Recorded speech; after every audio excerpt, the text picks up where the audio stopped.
పరిశుద్ధుడైన యేసుక్రీస్తు ప్రభువారి వారి ప్రశస్త నామములో మా వీక్షకులందరికీ శుభాలు తెలియజేస్తున్నాను.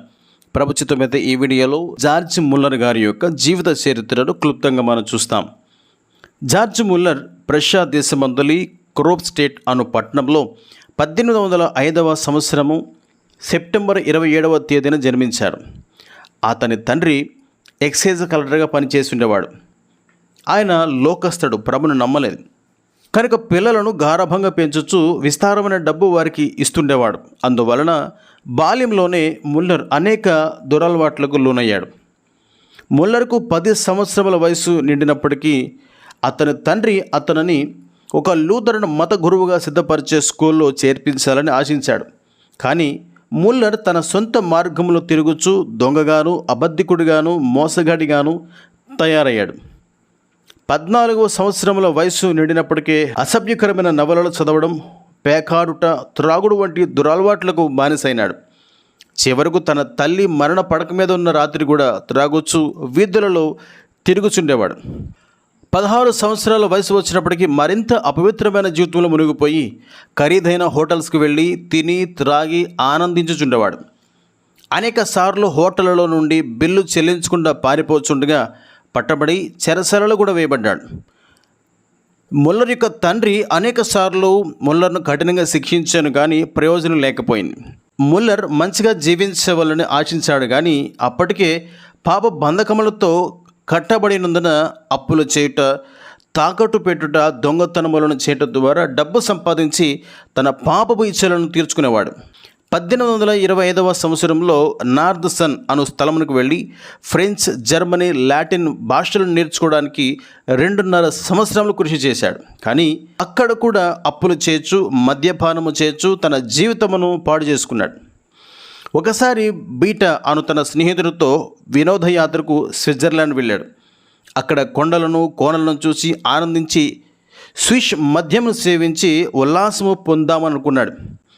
అక్కడ డాక్టర్ వెంగర్ అనే ఒక భక్తిపరుండెను.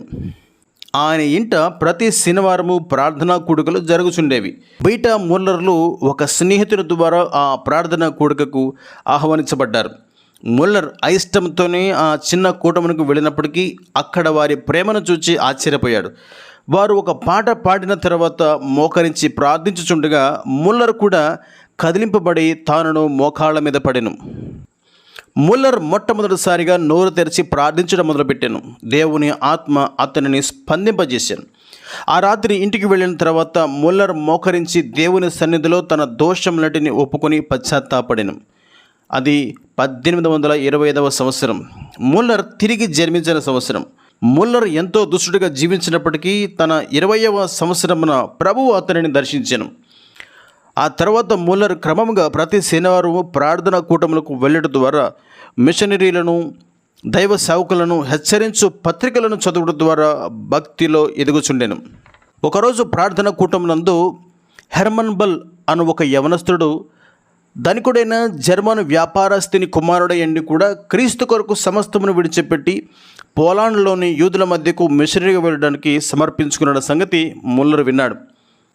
ముల్లర్ కూడా పురికొల్పబడి, ప్రభువా, నీవు ఏ స్థలమునకు నన్ను మిషనరీగా పంపినను వెళ్ళడానికి నేను సిద్ధంగా ఉన్నానని ప్రభువునకు సమర్పించుకున్నాడు.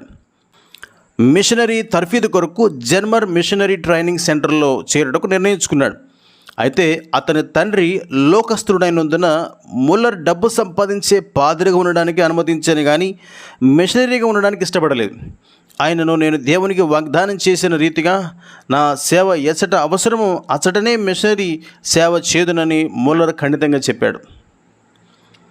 ముల్లర్ అప్పటి నుండి తన తండ్రి సహాయంపై ఆధారపడక దేవునిపై ఆధారపడ్డాడు. దేవునిపై ఆధారపడడం నేర్చుకున్నాడు. డాక్టర్ తోలక్ సిఫారసు మేరకు అమెరికా నుండి వచ్చిన 3 మిషనరీలు జార్జ్ ముల్లర్ యుద్ధ జర్మన్ భాష నేర్చుకునుచు ఆయనకు ద్రవ్యమిచ్చుచుండిరి. ముల్లర్ ఆ ధన సహాయంతో తన విద్యను కొనసాగించెను. జార్జ్ ముల్లర్ ఒక రోమన్ క్యాథలిక్ కన్యకను వివాహం ఆడవలనని అంతకుముందు తలంచేవాడు. కానీ ఆ విషయమై తాను ప్రార్థించినప్పుడు అది దైవచిత్తం కాదని గ్రహించి తన హృదయంలో విగ్రహం వలె ఉన్నటువంటి ఆమెను ప్రభువు పాదముల యొద్ద విడిచిపెట్టాడు. త్వరగా ఏదో ఒక దేశమునకు మిషనరీగా వెళ్ళవలని కంగారు పడినను విఫలుడయ్యాడు. అందువలన దేవుడు నన్ను ఇంకనూ కనిపెట్టమని సిద్ధపడమని చెప్పుచున్నాడని గ్రహించి ఎక్కువగా ప్రార్థన యందును బైబిల్ పఠనం యందును సమయం గడపచ్చు, విశ్వాసమునందు దీనత్వమునందు ఎదుగుచు నేనే ఇంకనూ అనేక విషయములు నేర్చుకునవలసి ఉండగా నేనెట్లు ఇతరులకు బోధించగలను అని వాపోయాడు. జార్జ్ ముల్లర్ కరపత్రములను సువార్త పత్రికలను తీసుకుని 10-15 మైళ్ళు నడిచి వెళ్ళి పంచిపెట్టుచుండేవాడు. కొన్నిసార్లు తన సాక్ష్యమును చెప్పుచుండేవాడు. ఒకసారి ఒక సంఘములో ప్రసంగించమని కోరగా వ్రాసుకున్న ప్రసంగమును అతి కష్టంగా వల్లించాడు. కానీ అతడు తృప్తి చెందలేదు. ఆ తర్వాత ప్రభు పాదముల యొద్ద మోకరించి వర్తమానములను పొదుట నేర్చుకున్నాడు. దేవుడు ఆయనను ఇంగ్లాండ్లో సేవకు ఏర్పరచుకునేను కనుక ఇతర దేశములకు మిషనరీగా వెళ్ళటకు ప్రయత్నములు చేసినను విఫలుడాయను. జార్జ్ ముల్లర్ 1829లో తన 27వ ఏట ఇంగ్లాండ్కు చేరుకున్నాడు. అక్కడ అతడు శరీరీతిగా బలహీనుడైనను మరింత ఆధ్యాత్మికమైన బలం పొందుకున్నాడు. అక్కడ వేదాంత కళాశాలలో ప్రవేశించి హెబ్రీ భాషలో ఉన్న పాత నిబంధన గ్రంథమును దినమునకు 12 గంటల చొప్పున చదువుతుండేవాడు. మోకాళ్లపై దేవుని వాక్యమును చదువుతున్నప్పుడు పరిశుద్ధాత్ముడు లోతైన మర్మములను ఆయనకు బయలుపరచుచుండేవాడు. 1830లో ముల్లర్ టిన్మత్ అను స్థలమునకు చేరాడు. అక్కడ ఆయనకు ఒక ఆలయం సంఘకాపరిగా ఉండవాలని కొందరు కోరిరి. కానీ ఒక చోట స్థిరంగా ఉండి సువార్తను ప్రకటించుట కాక ఆయా స్థలములలో సంచారం చేసి వాక్యమును ప్రకటించుట తన ఏడల దేవుని చిత్తమని తెలుసుకుని దేవుడు మరొక చోటు చూపించే వరకు అక్కడే ఉండాలనుకున్నాడు. టిమ్మత్ అను స్థలములో సంఘ కాపరిగా ఉండడానికి ఒప్పుకున్న జార్జ్ ముల్లర్ జీతం తీసుకునడానికి ఇష్టపడలేదు. ఆ ఆలయంలో ఉన్న ఒక గోడకు ఒక చిన్న పెట్టెను అమర్చి మీ కానుకలను ఈ పెట్టెలో వేయడని బోర్డు పెట్టాను. హెచ్చగా ఇచ్చేవారు అతిశంపకూడనట్లు, స్వల్పంగా ఇచ్చేవారు సిగ్గుపడకూడనట్లు, ఎవరెవరు ఎంత ఇచ్చినప్పటికీ ప్రభు వారి హృదయమును చూస్తాడు అన్నటువంటి రీతిలో వారు కానుకలు వేయనట్లుగా వారికి బోధించాడు. ఆ సంఘస్థులు తన అక్కరను తీర్చకుండినను వారి మధ్య సేవ చేయుదునని, వారి ధనము కొరకు కాక వారి ఆత్మల రక్షణాభివృద్ధి నిమిత్తమై అక్కడ సేవ చేయుదునని చెప్పాడు. జార్జ్ ముల్లర్ 1830లో అక్టోబర్ 7వ తేదీన ప్రభుత్వంలో మేరీ గ్రోల్స్ అనే కన్యకను వివాహం చేసుకున్నాడు. ఆమె యోగ్యురాలై ఆయనకు సరైన సహకారిగా దేవుని సేవలో ముందుకు సాగటకు చేదోడు వాదుడిగా ఉండేది. ముల్లర్ ప్రార్థన యందు బైబిల్ పఠనం యందు ఎక్కువ సమయం గడపచ్చు, ప్రతి విషయంలో దేవుని చిత్తం తెలుసుకునడానికి నేర్చుకున్నాడు. అట్లు ప్రార్థించుచుండగా దేవుడు తనను బ్రిస్టల్ నగరమునకు నడిపించుచుండేనని తెలుసుకుని 1832 మే 23వ తారీఖున అచ్చటకు వెళ్ళాడు. 1832వ సంవత్సరం సెప్టెంబర్ 17వ తేదీన జార్జ్ ముల్లర్ దంపతులకు ఒక కుమార్తె జన్మించింది. ఆమెకు లిడియా అని పేరు పెట్టారు. ముల్లర్ దేవుని వాక్యమును ఎంతగానో ప్రేమించి 200 సార్లు బైబిల్ చదివాడు. ఒక దినము ఆయన అట్లు బైబిల్ చదువుతుండగా కీర్తనలు 68:5 వచనంలోని ఒక మాట ఆయన దృష్టిని పడింది. తండ్రి లేని వారికి తండ్రి అను మాట ఆయన హృదయమును పట్టుకునేను. దేవుడు తనను తండ్రి లేని వారికి తండ్రిగా ఉండాలని కోరుచున్నాడని గ్రహించి ప్రార్థించి ఒక అనాథాశ్రమం స్థాపించవాలని ఆశించి 150 మంది బిడ్డలతో ఒక అద్దె గృహంలో ఆశ్రమమును ప్రారంభించాడు. దేవుడు తన పరిచర్ను ఆశీర్వదిస్తుండగా ఆ ఆశ్రమం దినాభివృద్ధి పొందుచుండెను. జార్జ్ ముల్లర్ తన 35వ సంవత్సరంలో ప్రవేశించినప్పటికీ చిన్న బిడ్డ మనసత్వం కలిగి తన పరమ తండ్రిపై విశ్వాసం ఉంచుచు బైబిల్ పఠనముందు ఆసక్తి, దేవుని పరిచర్యందు చురుకుదనం కలిగి దేవుని డబ్బు విషయంలో నమ్మకత్వమును, క్రీస్తు కొరకు త్యాగం చేయటను, అనాథుల పట్ల ప్రేమను కలిగి పరిచర్యల ముందుకు సాగుచుండెను. మొదటి ఆశ్రమమును తెరిచిన 7 నెలలకి 2వ ఆశ్రమమును తెరిచాను. మరొక సంవత్సరంలో 3వ ఆశ్రమమును మగ పిల్లల కొరకు తెరిచాను.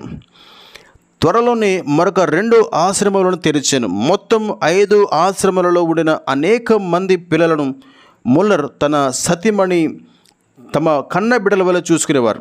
శరణాలయ అవసరాల నిమిత్తం, పిల్లల ఆహార నిమిత్తం ఎల్లప్పుడూ ముల్లర్ ఏ నరుని కోరలేదు, అప్పులు చేయలేదు. కానీ ప్రతి అవసరతను దేవుని ముందు పెట్టి ఆ స్థిరమైన దేవుని సహాయమును పొందాను. అట్లు ఆయన పొందిన ప్రార్థన జవాబులు ఎన్నెన్నో.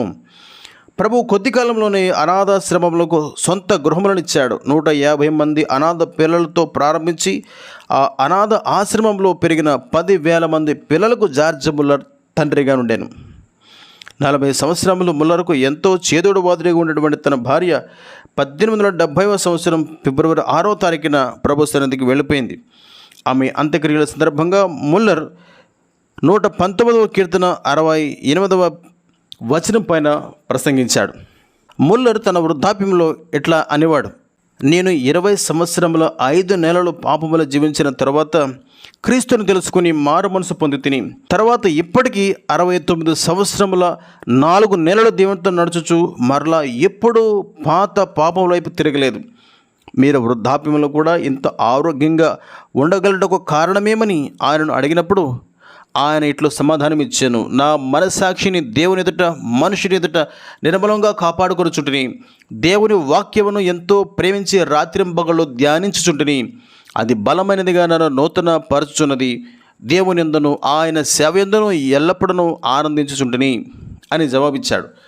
జార్జ్ ముల్లర్ తన కుమార్తె లిడియాను జిమ్మిరిట్ అను విశ్వాసికిచ్చి వివాహం చేశాడు. తదుపరి ముల్లర్ కూడా దేవుని సేవలో సహకారిగా ఉండటకు సుసన్నా గ్రేస్ అను విశ్వాసిని వివాహం చేసుకున్నాడు. 70వ సంవత్సరంలో ముల్లర్ తన భార్యన సుసన్నా గ్రేస్తో కలిసి యూరోప్, అమెరికా, ఆసియా ఖండాలలో అనేక మిషనరీ యాత్రలు చేశాడు. 2 లక్షల మైళ్ళు ప్రయాణం చేసి 42 దేశములలో అనేక భాషలలో ఆయన ప్రసంగించాడు.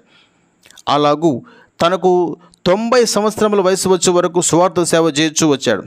అలాగూ సువార్త చెప్పుచు ముల్లర్ 7 సార్లు లోకమంతటిని తిరిగి వచ్చాడు. తన జీవితంలో 3 మిలియన్ల ప్రజలకు సువార్తను అందించాడు. ముల్లర్ ప్రార్థన భారములను వ్రాసుకునేవాడు. ఆయన జీవిత చివరి దినములలో ఇట్లా చెప్పాను: 25,000 ప్రార్థనలకు ప్రభు జవాబిచ్చాను. 2 మారు మనసు కొరకు దగ్గర 60 సంవత్సరాలు ప్రార్థన చేశాను. ముల్లర్ తన జీవిత దినములలో ఇంచుమించు 1,00,000 మంది పిల్లలను తన స్కూల్లో చదివించాడు. 10,000 మంది అనాథులను పోషించాడు. అనేక వేల బైబిళ్లను, క్రొత్త నిబంధనలను పంచిపెట్టాడు. 1895 జనవరి 13వ తారీఖున ఆయన సతీమణి అయిన సుసన్నా గ్రేస్ ప్రభునందు నిద్రించెను. అప్పుడు ముల్లర్కు 90 సంవత్సరముల వయసు. శారీరకంగా బలహీనుడైనను ఇంకనూ దేవుని వాక్యం అందించుచు అనాథాశ్రమ పనులను చూసుకొనుచు ప్రభు సన్నిధిలో ప్రార్థించి ఆదరణ పొందుచుండేవాడు. జార్జ్ ముల్లర్ చనిపోయే రోజుకు ముందు రోజు కూడా శరణాలయమునకు సంబంధించిన అనేక ఉత్తరములను రాసినాడు. తన 93వ ఏట ఆయన చనిపో దినము రాత్రి కూడా 2వ కొరింథీ 5వ అధ్యాయం 1వ వాక్యంపై ప్రసంగించి ఆయన పడకకు చేరాడు. ఆ రాత్రి ప్రభు తనను తన సన్నిధికి పిలుచుకున్నాడు. 1898 మార్చి 10వ తేదీ ఉదయం నిశ్చలంగా పడకపై ఉన్నటువంటి ఆయన శరీరమును కనుగొని